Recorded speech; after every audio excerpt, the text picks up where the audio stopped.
வருகிறோம்.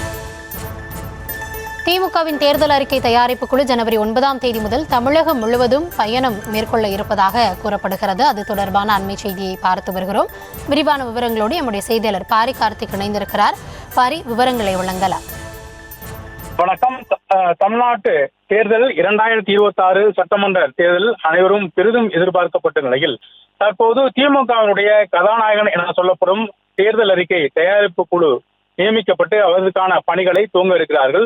வருகின்ற ஜனவரி 9ஆம் தேதி முதல் தமிழ்நாடு முழுக்க பயணித்து 234 தொகுதிகளும் பயணித்து அனைத்து மாவட்டங்கள் மற்றும் தொகுதி வாரியாக சென்று அங்கு பொதுமக்கள், தொழில் முனைவோர், விவசாயிகள், நெசவாளர்கள் உள்ளிட்ட பல்வேறு தரப்பினரை சந்தித்து அவர்களுடைய கோரிக்கையின் அடிப்படையில் ஒரு தேர்தல் அறிக்கை தயார் செய்யப்பட இருக்கிறது.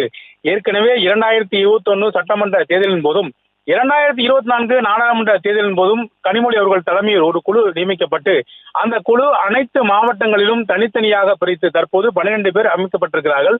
இந்த 12 பேரில் 3 பேர் 234 தொகுதியிலும் தனித்தனியாக பயணிப்பார்கள். அவர்கள் அனைவரும் அந்தந்த மக்களை சந்தித்து அவர்கள் கொடுக்கும் தேவைகளின் அடிப்படையில் அறிக்கை தயார் செய்து அதை தலைமையிடம் ஒப்படைப்பார்கள். வருகின்ற பிப்ரவரி முதல் வாரத்தில் அந்த அறிக்கை தாக்கல் செய்யப்படும் என்று எதிர்பார்க்கப்படுகிறது.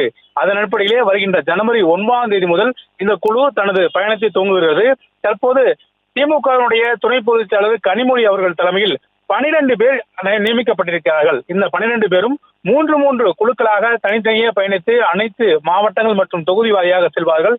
அப்போது அங்கிருக்கக்கூடிய தொழில் முனைவர்களையும், விவசாயிகளையும், பொதுமக்களையும் சந்தித்து அவர்களுடைய தேவையின் அடிப்படையில் ஒரு அறிக்கை, அதாவது மக்களே தங்களுடைய கோரிக்கையை கூறி மக்களுக்காக ஒரு அறிக்கையை தயார் செய்யும் பணியில் திமுக ஈடுபட்டு வருகிறது.